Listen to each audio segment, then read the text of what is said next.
Bonjour à tous, c'est Roméo Coronal, le coach intuitif, et nous marchons ensemble sur le chemin qui mène à soi. Comme ça, on sait où on va. Aujourd'hui, faut-il faire du développement personnel? Ah, en voilà une question qu'elle est bonne. Il y a quelques jours a été diffusé sur un média national un documentaire sur certaines pratiques, n'est-ce pas, du développement personnel. Je ne vais pas revenir sur la polémique, les méchants journalistes et les innocentes victimes, les gentils leaders du développement personnel. Pas très intéressant comme analyse. Ça sert à rien de faire du développement personnel si c'est pour en rester à ce genre d'analyse d'ailleurs.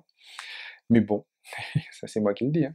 On va un petit peu élever le débat. Alors bon, c'est vrai que je suis un petit peu grande taille, donc j'ai peut-être l'habitude, c'est peut-être pour ça que j'ai cette habitude d'élever le débat. Je vais me placer du point de vue non pas des personnes, mais encore une fois des messages. Dans ce documentaire, je vois par exemple un coach qui dit personne n'est motivé par une petite maison, par une petite voiture, par une petite... Enfin voilà, personne n'est motivé par ce qui est petit.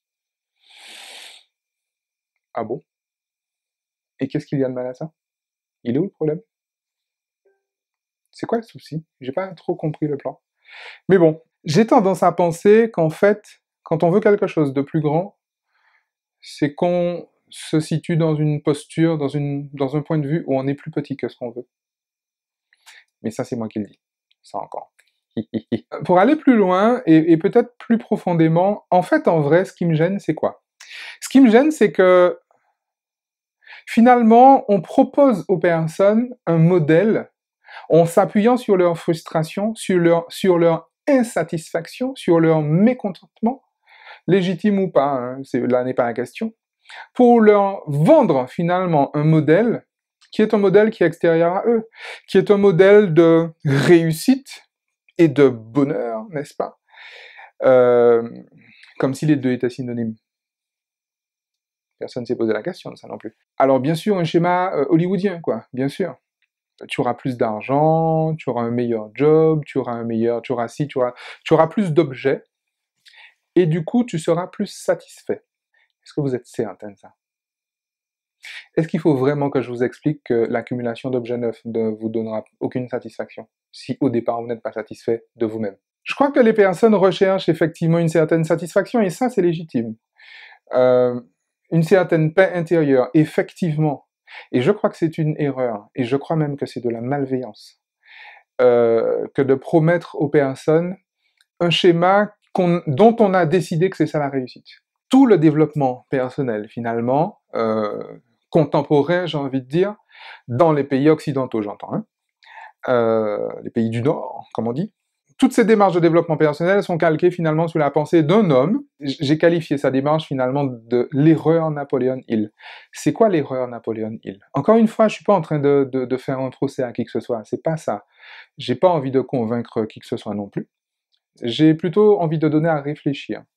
Pourquoi je dis que la démarche de Napoléon Hill est une erreur? C'est parce qu'en fait, on connaît tous l'histoire, hein. Il est allé interroger toutes les personnes qui avaient réussi à son époque. Alors, c'est quoi les personnes qui avaient réussi? C'était des chefs d'entreprise et des gros possédants. Des chefs de grosses entreprises et de gros possédants. Qui dit que réussir, c'est ça? Vous n'êtes jamais posé la question de savoir si vous avez vraiment réussi parce que vous êtes un chef d'entreprise? Vous avez vraiment réussi parce que vous possédez plus? Vous êtes convaincu de ça? Pourtant, il me semble que nous tous, nous avons suffisamment de contre-exemples à ça. Mais bon, tout le monde va dedans parce que c'est beau, c'est plaisant, c'est Hollywood. C'est très bien. Et pour moi, effectivement, c'est de la malveillance. C'est malveillant, c'est malsain en fait, en vrai. Il y a un autre aspect que je voudrais voir, c'est justement, si je veux voir effectivement un coach en développement personnel, je veux voir qui. Et pour avoir quoi? Pour quitter mon emploi, pour finalement tout ce qu'on me promet? Je sais pas pour vous, mais c'est très peu ambitieux comme projet, ça. C'est très très peu ambitieux. Personnellement, je trouve ça très peu ambitieux. C'est limite médiocre. que de simplement vouloir se dire, voilà, je vais quitter mon boulot pour monter ma boîte, je vais quitter telle relation pour me sortir une bimbo, je vais... Alors, en parlant de relation, je voulais juste vous faire un tout petit rappel, une toute petite précision. Vous savez, quand quelqu'un vous dit euh, je comprends, vous n'êtes pas assez, et grâce à moi, vous serez un peu plus. Vous allez devenir la meilleure version de vous-même. En fait, on est en train de vous dire que vous êtes une bien piètre version de vous-même. Et c'est précisément pour ça que vous êtes insatisfait, d'ailleurs. Donc, vous comprenez pourquoi je parle de malsain?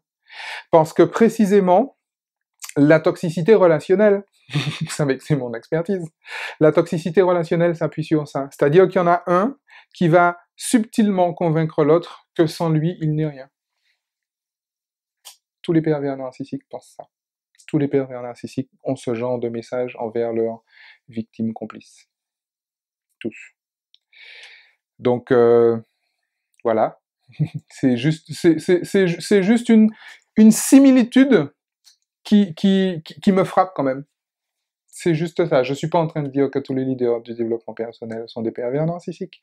Je suis en train de dire que les paradigmes qui sont posés sur le développement personnel, tel qu'on vous le vend, le développement personnel à la Hollywood, est basé sur les mêmes paradigmes que la perversion narcissique. Les mêmes. Vous faites ce que vous voulez. Je ne résiste pas.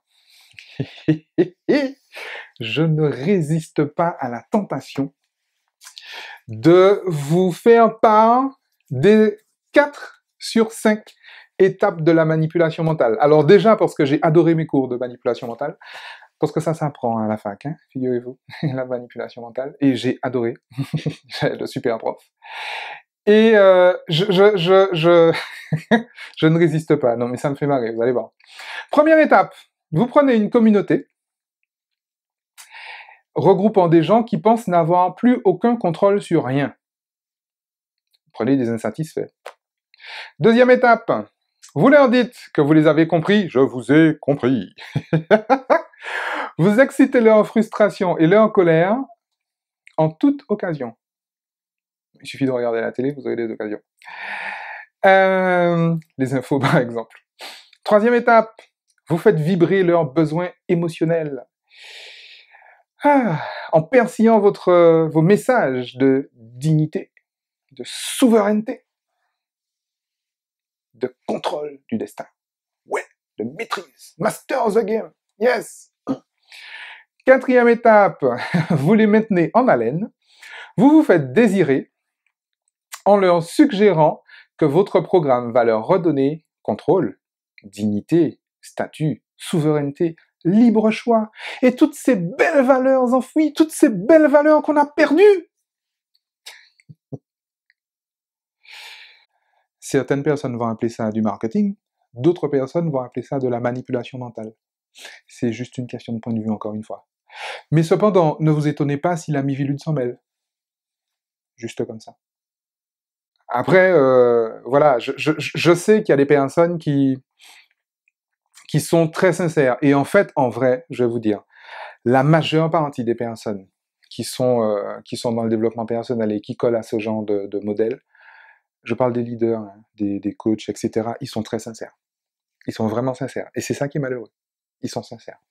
Ils sont peut-être pas totalement conscients à mon sens, mais ils sont sincères. Donc, c'est pour ça que je fais le procès de personne, ça sert absolument à rien. Je préfère simplement vous rappeler qu'effectivement, on peut s'inspirer de, mais copier-coller là, ça fonctionne pas. Et il y a des gens qui me disent, oui, mais ouais, mais en fait, il enseigne ce qui a fonctionné pour lui. Du point de vue où je regarde, c'est peut-être précisément parce que ça a fonctionné pour lui que ça ne fonctionnera pas pour moi. Parce que nous ne sommes pas les mêmes personnes. Comment est-ce que vous voulez increase, comment est-ce que vous voulez augmenter, développer votre originalité, votre authenticité, si vous êtes accompagné par quelqu'un qui fait du copier-coller? Belle question, ça aussi. Et puis il y en a d'autres qui me disent, oui, mais en fait, voilà, il y a des prix qui sont élevés, et puis il y a des prix qui sont totalement abordables, et puis il y a du gratuit. C'est génial, excellent. Essayez de vous imaginer si Louis Vuitton vendait des vêtements en friperie. Pourquoi ils le font pas? Parce qu'effectivement, hein, il y a des sacs à 400 euros. Pourquoi il n'y a pas des sacs à 40?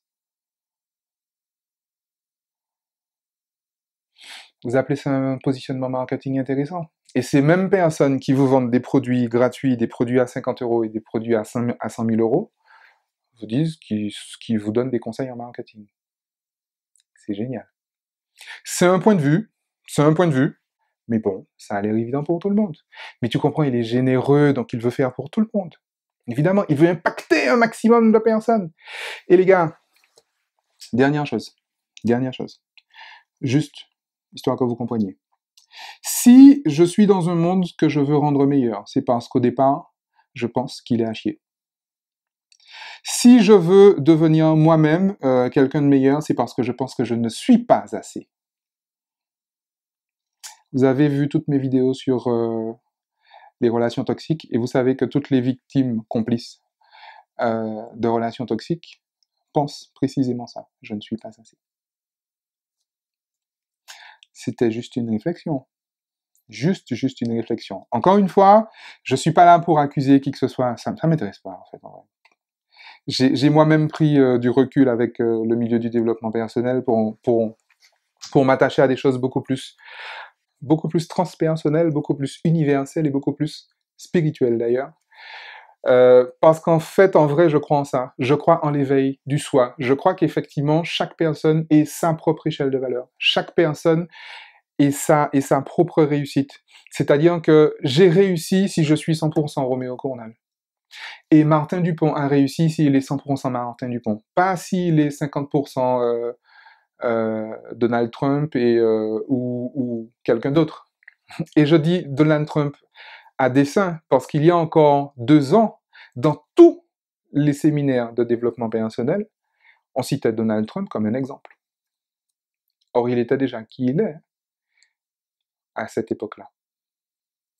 Et alors maintenant, bien sûr, tout le monde se dédie, non, surtout pas Donald Trump. Il y a même des gens qui ont fait rééditer leur bouquin. Bon, c'est une idée, pourquoi pas, c'est juste ça. C'était la petite réflexion bouillonnante du cerveau aujourd'hui. Faut-il faire du développement personnel? Ça dépend de ce que vous allez développer. Ça dépend de ce que vous allez développer. Qu'est-ce que vous entendez par développement personnel? Vous savez, il y a quelqu'un que j'aime bien qui s'appelle Carl Gustav Jung, qui parlait de la persona, vous savez, le moi social. Ce que certaines personnes appellent l'ego.